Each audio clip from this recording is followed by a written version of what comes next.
Bismillahirrahmanirrahim. Assalamualaikum warahmatullahi wabarakatuh.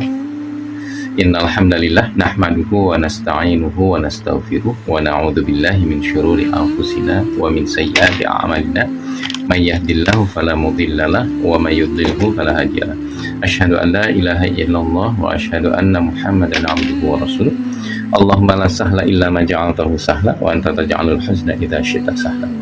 Pertama-tama kita panjatkan puji syukur kehadirat Allah Subhanahu wa taala yang masih memberikan sehat sehingga kita masih bisa belajar menuntut ilmu dalam keadaan iman dan takwa kita.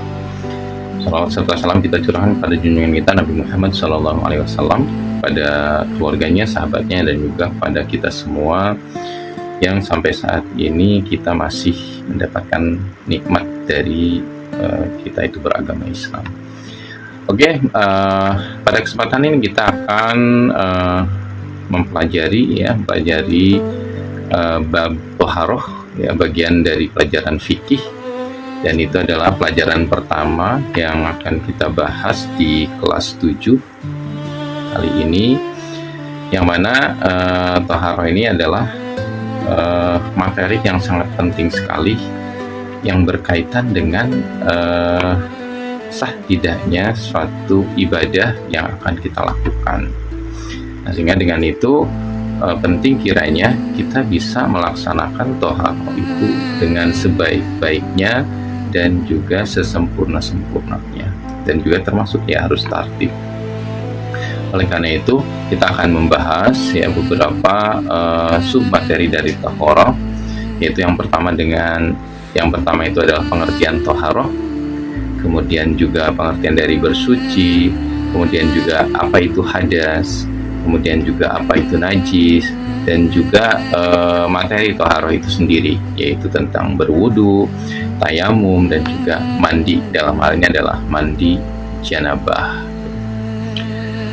Oleh karena itu, sekarang kita bahas yang pertama adalah tentang pengertian Thaharah itu sendiri.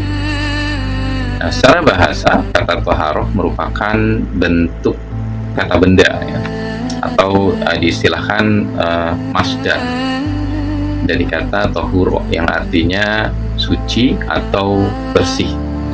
Nah, sementara menurut istilah, Thaharah adalah bersuci atau membersihkan dari segala sesuatu yang menjadikan diperbolehkannya mengerjakan ibadah seperti sholat, tawaf, dan membaca Al-Quran dan sebagainya.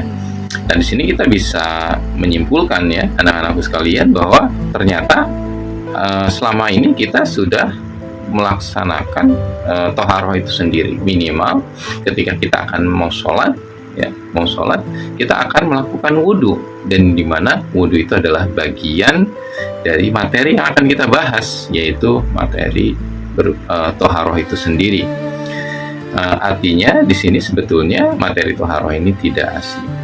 Maka dari itu, apakah nanti yang kita pelajari tentang wudhu, khususnya wudhu itu apakah kita sudah betul-betul pelaksanaan wudhu itu sempurna, tertib, atau sesuai dengan tuntunan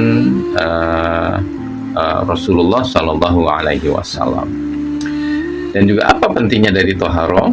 Dan ternyata Allah sangat menyukai sekali apa yang dilakukan oleh orang-orang yang senantiasa memelihara kesuciannya. Dalam hal ini adalah memelihara dia itu selalu dalam keadaan suci, sebagaimana dalam surat 2 ayat 222. Ini sangat mudah sekali untuk menghafalnya, Surat 2 ayatnya itu adalah 222 atau 222. Yang di sini berbunyi, A'udzubillahi minasyaitonirrajim. Innallaha yuhibbut tawwabina wa yuhibbul mutatahhirin. Yang artinya, sesungguhnya Allah menyukai orang yang taubat dan menyukai orang-orang yang mensucikan dirinya. Nah, dengan kata lain di sini mensucikan dirinya baik itu dalam bentuk lahir ataupun batin. Nah, sehingga Allah sangat suka sekali kepada orang yang memelihara kesuciannya.